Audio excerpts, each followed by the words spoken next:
Hello, and welcome back to another After Effects video. This time I want to look at mask targeting. So typically, let's just talk about, let's make a mask, and we're going to make the mask a rectangle. So we'll draw our rectangle out, and we're looking in here. We can do a mask path. Now, say I wanted to move it somewhere else. I could, for instance, I could copy this keyframe, paste it in there, and then say move it across. So that's one way that we could just move it across, do something like that. But there are some more interesting things you can do than just that. So I wanted this shape to turn into a star.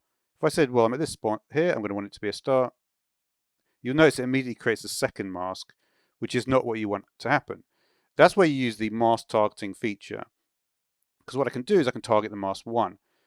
And assuming that as you recall, you always need to increase the number of vertex points. It's not a problem if you're going from a square to a star. I can just draw my star there.